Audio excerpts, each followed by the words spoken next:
Көпшілігіміз күнделікті пайдаға асырып жүрген асқабақтың ағзамызға тигізер пайдасы жөнінде біле бермейміз.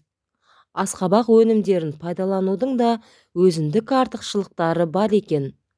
Асқабақтың құрамында кальций, цинк, марганец, фосфор, йод, фтор мен магний элементтері жеткілікті.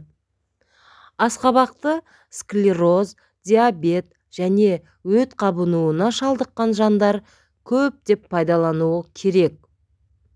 Асқабақ артық салмақтан арылуға көмек береді. Асқабақты жүктілік кезеңінде де қолданған жөн. Әсіресе жас аналар асқабақпен қоректенсе, витаминдер қорын жияды, әрі сәбиге де өте пайдалы. Асқабақ шырынын қабылдау суық мезгілде пайдасын өте көп тигізеді.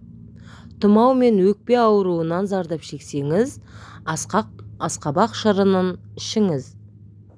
Асқабақ дәнінің құрамында цинк пен белок жеткілікті. Олар асқазан мен ішек, сонымен бірге бауыр ауруларымен күреске көп көмегін береді. Егер сіз тері түлеуінен немесе тері ауруларына жиі тап болсаңыз, асқабақты қолданысқа енгізіңіз.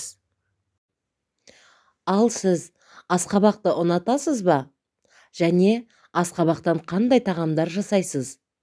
Пікірлеріңізбен комментарийде бөлісе отырыңыз. Бүгінгі видеом пайдаңызға жараса, қуаныштымын. Каналыма жазылып, лайк басып кетіңіз.